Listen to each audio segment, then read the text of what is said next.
آپ کہیں گے نا کہ اس پورے سارے دن کی ایکٹیویٹی میں ایک بات ہمیں بتائیے جو ہم نے ہر صورت کرنی ہے، تو وہ یہ بات ہے، اور وہ یہ بات ہے مہربانی کر کے 7 سال تک اپنے بچوں کو سکرین مت دکھائیے، خدا کے لیے ان کو سکرین مت دکھائیے۔ میں 3-4 باتیں بتاتا ہوں میں کیوں کہہ رہا ہوں۔ پہلی بات کہ بچے کی تربیت کے لیے جو ڈیٹا اس کو چاہیے وہ جتنا نیچرل ریئل لائف ڈیٹا ہوگا اتنی اس کی تربیت بہتر ہوگی، اور جو ڈیٹا اس کے ذریعے پرووائڈ کیا جا رہا ہے وہ نیچرل ڈیٹا نہیں ہے اور ریئل لائف ڈیٹا نہیں ہے۔ جو ڈیٹا موبائل کے ذریعے ہمیں دیا جا رہا ہے اس کے پیچھے ایک پرپز ہے، اور وہ پرپز نہ ہمارا اخلاق خراب کرنا ہے، نہ ہمارے کوئی مذہب کو ہٹ کرنا ہے، نہ اس کا مقصد کسی قسم کی فلسفی کو پرپوز کرنا ہے۔ اس کا مقصد صرف پیسہ کمانا ہے، پروفٹ کو اوپر کرنا ہے۔ پروفٹ کو اوپر کرنے کے لیے اس موبائل کے اندر جو کچھ آ رہا ہے اس کا کوئی مذہب نہیں ہے، اس کی کوئی فلسفی نہیں ہے، البتہ اس کی ایک سکل ہے کہ یہ انسانی نفسیات میں سے انسان کی کمزوری کو پکڑ لیتا ہے۔ لہٰذا اگر آپ نے ایک چیز دیکھی، اور وہ فرض کریں آپ نے یہ چیز دیکھی کہ جس میں ایک شخص سمندر میں چھلانگ لگا رہا ہے اوپر کی چٹان سے، وہ آپ نے 15 سیکنڈ کی ویڈیو مسلسل دیکھی، پھر ایک دفعہ پھر دیکھی، شام تک انشاءاللہ اس طرح کی 4-5 اور ویڈیوز آ جائیں گی آپ کے پاس۔ یہی آرٹیفیشل انٹیلیجنس کا کام ہے۔ اب اوپر سے چھلانگ لگاتا ہوا آدمی پانی میں گرتے ہوئے دیکھنا آپ کی نفسیاتی مجبوری ہے جس کو اس نے بھانپ لیا ہے، لیکن آپ کو یہ نہیں معلوم کہ اس کے نیچے جو اشتہار آ رہا ہے وہ سٹل وے میں آپ کو کیا بتا رہا ہے، نیچے جو رینبو بنی ہوئی ہے وہ آپ کو کیا بتا رہی ہے۔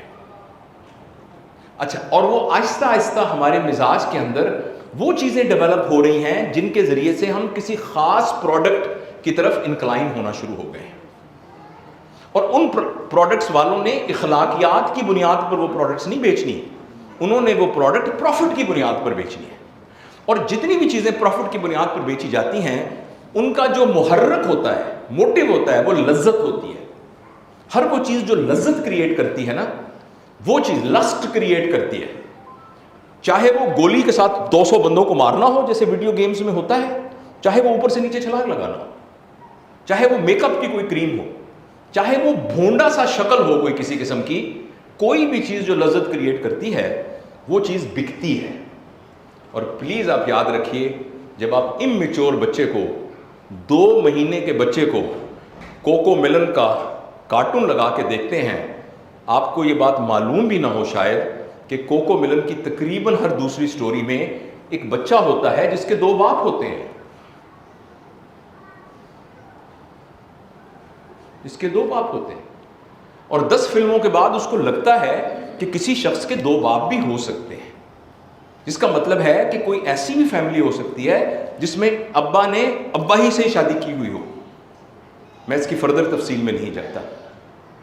ابھی آپ کراچی کے بازار میں جائیے، ابھی موتن مارکیٹ میں یا کسی بھی مارکیٹ میں جہاں بستوں کے بستے ملتے ہوں، آپ کو آدھے بستوں پر رینبو بنی ہوئی نظر آئے گی، اور ہم میں سے کسی کو پتہ بھی نہیں ہے کہ وہ رینبو کا مطلب کیا ہے اور اس سے کیا سٹل طریقے سے ہمارے کی ذہن سازی ہو رہی ہے،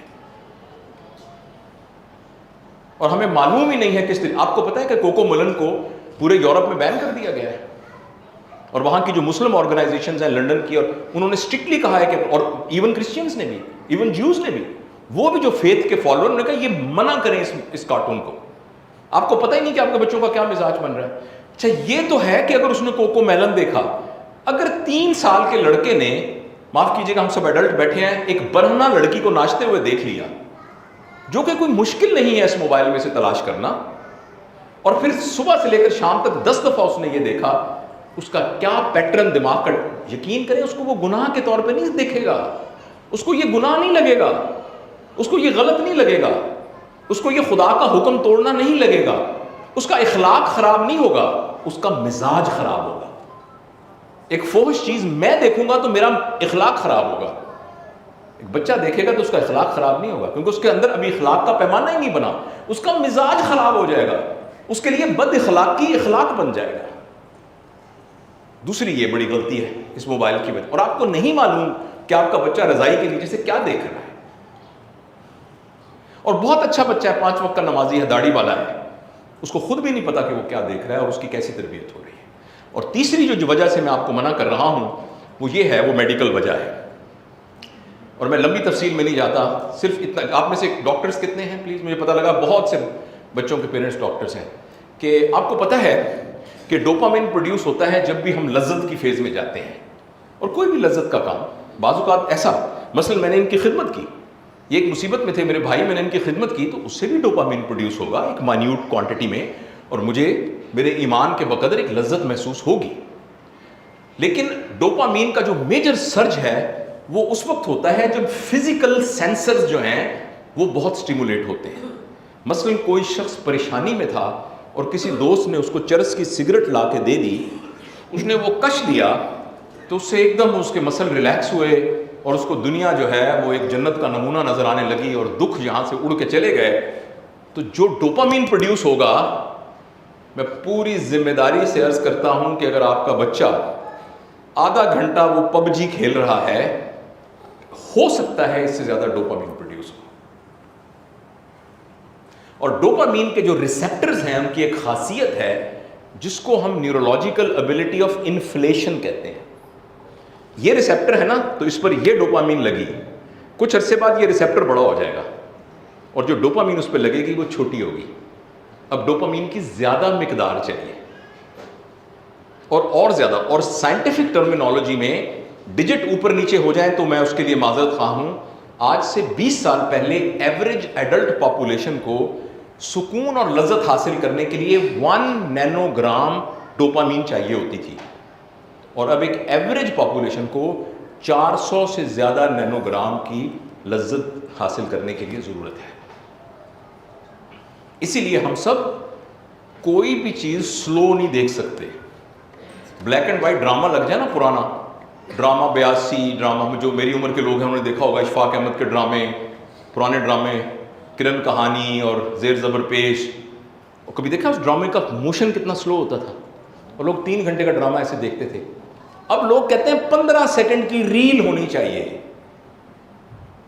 15 سیکنڈ کی شارٹ ہونی چاہیے. آپ کبھی ٹی وی کے یا فلموں کے سین دیکھیں، ہر 5 سیکنڈ بعد سین تبدیل ہوتا ہے، آنکھیں اس طرح ہو رہی ہوتی ہیں، ایک چیز آ رہی ہے، ایک جا رہی ہے، فلش کر رہی ہے، ایک اوپر جا رہی ہے، ایک نیچے آ رہی ہے. اس لیے کہ ہر لمحے ہمیں کوئی چیز نہیں چاہیے. اور یہ خدا کے لیے اس کا تعلق موبائل سے ہے. میں آپ کو پوری ذمہ داری اور دکھ کے ساتھ کہتا ہوں کہ اگر ہم نے ایسا نہ کیا تو 20 سال کے بعد ہماری نچیوں کی نسل تو جو پیدا ہوگی وہ ہوگی، نفسیاتی مریضوں کی نسل پیدا ہوگی. نچیے ہونا شاید اتنی کوئی بری بات نہ ہو، لیکن ایک نفسیاتی مریضوں کی نسل پیدا ہوگی. اور یہ بات میں اپنی طرف سے نہیں کہہ رہا، یہ ویسٹ میں اسٹڈیز ہوئی ہیں ساری. Childhood depression, childhood anxiety, quitting tendencies, boredom. بوریت بچوں کا پرابلم نہیں تھا، بچوں کا پرابلم. بچے آپ کے کہیں ماما میں بور ہو رہا ہوں، اگر آپ کے بچے نے یہ کہا ہے سیویئر انٹرونشن کی ضرورت ہے. بورڈم بچے کا پرابلم ہی نہیں ہے، کیونکہ بچے کے لیے ہر چیز ایک نیا تجربہ ہے. سر کو دیکھا عرفان بھائی کو، یہ نیا تجربہ ہے. ایک بہن کو دیکھا، نیا تجربہ ہے. ان کی انگوٹھی دیکھی، ایک نیا تجربہ ہے. ان کا گلاس الگ تجربہ ہے، ان کا موبائل الگ تجربہ ہے. تو بچے کے لیے تو ایک تلسمگاہ ہے یہ دنیا ساری کی ساری. اسی لیے بچہ ایسے کر کے اس کو ہاتھ مار رہا ہے، اس کو ہاتھ مار رہا ہے، اوپر جا رہا ہے. اور اگر 3 سال کا بچہ کہہ رہا ہے ماما میں بور ہو رہا ہوں، یہ وہ بچہ ہے خدا نخواستہ جس کو 12 سال کی عمر میں سوئسائڈل تھاٹس آ سکتی ہیں. ان 4-5 وجوہات کی بنیاد پر میں آپ سے گزارش کرتا ہوں اور میں آپ کو پوری ذمہ داری سے کہتا ہوں کہ مہربانی کر کے اپنے گھر سے، اگر آپ کے بچے چھوٹے ہیں، خدا کے لیے وہ جو ایک مرکزی وہ نقل کفر نباشر، جس طرح خانہ کعبہ کی مطاف میں مرکزی جگہ پر حجر اسود نصب ہے، پھر میں اللہ سے توبہ کر کے کہتا ہوں ہمارے گھروں کے اندر ایک سکرین نصب ہے اور سارے لوگ اس کے ارد گرد یوں بیٹھے ہوئے ہیں مؤدب ہو کر، اور گھر کا جو اہم کام ہے وہ ٹی وی دیکھنا ہے، باقی ضمنی کام ہے، کھانا کھا لیا، سو لیے، اٹھ لیا، نماز پڑھ لی، کھانا وانا پکا لیا، بستر سیدھا کر لیا، یہ گھر کے ضمنی کام ہیں. بنیادی کام جو ہے وہ اسکرین کو دیکھنا ہے.